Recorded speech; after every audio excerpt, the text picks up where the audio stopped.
The two most basic forms of integration are what you deal with in Calculus 1 and Calculus 2. If you take a third semester calculus, sometimes it's called multivariate calculus, you learn about multiple integrals. Well, I'll mention that at the end of this video. Anyway, this is a little intro video. And our two basic integrals are the indefinite integral and the definite integral. And you've had a glimpse of both of them so far, but I really want to lay this out for you. And it's very easy to learn the distinction here. So when you, an indefinite integral could have the form of this. The integral of f of x dx. And it's, there are no limits of integration. That makes it indefinite. No limits of integration. And so we have a function times its differential, dx. And again, that's a Riemann sum, because this is basically height times width, his area.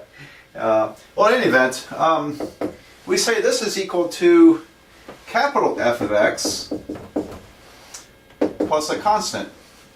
And so capital F of x is the antiderivative.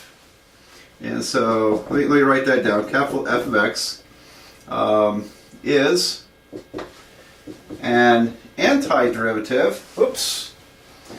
Anti starts with an A. Antiderivative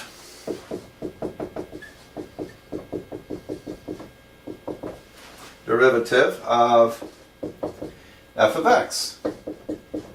Okay, so that's sort of standard textbook notation. And but I say it's an antiderivative because there are infinitely many antiderivatives.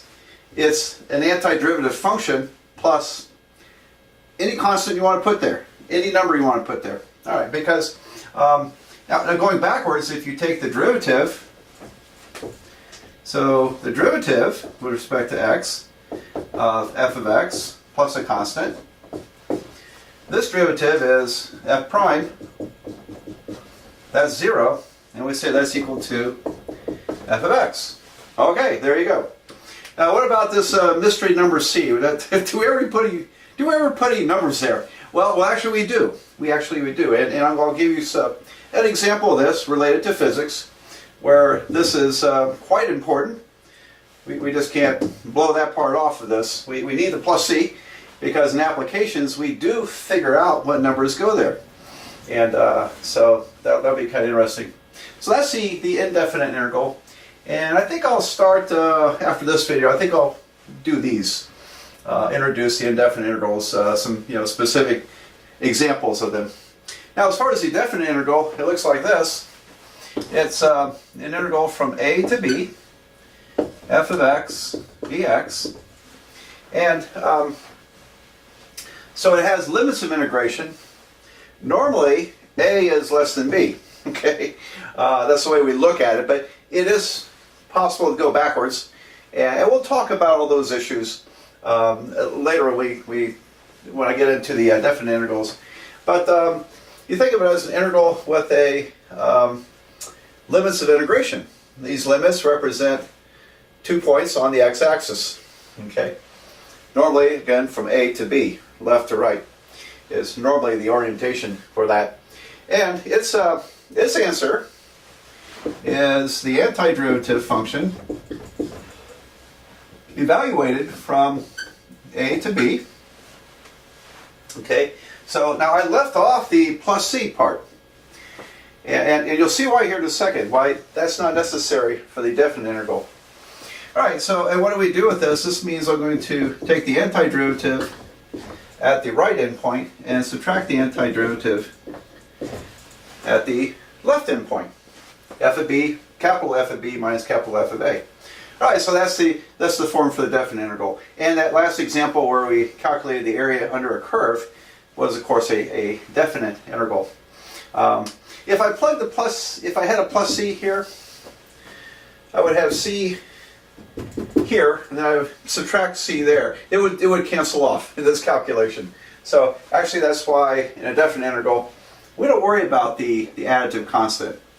However, it is needed for applications when we look at indefinite integrals being applied.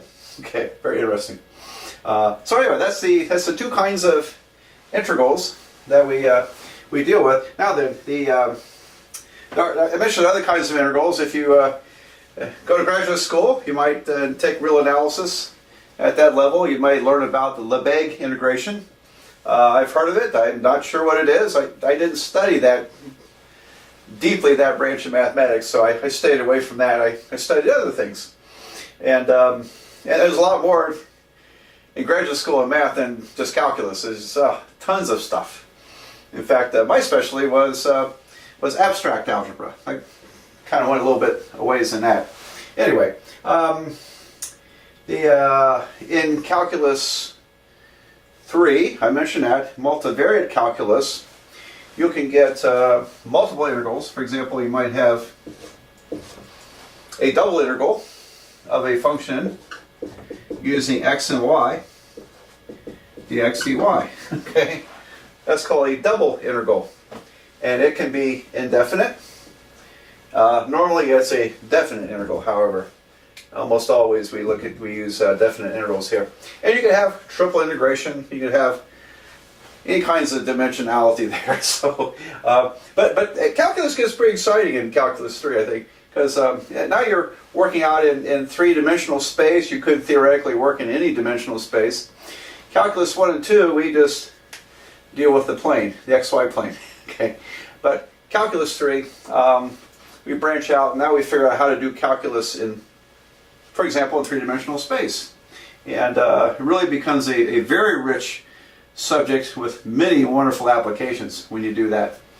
All right, so that kind of lays out our two basic integrals, and at some point I'm going to prove why this works. Okay, it's called the fundamental theorem of calculus, and a very important theorem. I think it's, if I remember right, it has something to do with the intermediate value theorem I talked about earlier in an earlier video.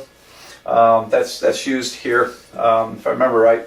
Also, let's see, what else did I mention earlier? Talked about continuity. And for example, we're going to revisit continuity. You can't integrate a function across a gap, a discontinuity. So if there's a hole in the graph or a gap in your graph, or there's like a vertical asymptote, you can't integrate across it. At least not directly, using everything else we do. But we'll really face that issue head on in the calculus 2. All right, so there you go, and let's go on to another video. I'm going to start introducing some examples of these and how we compute them.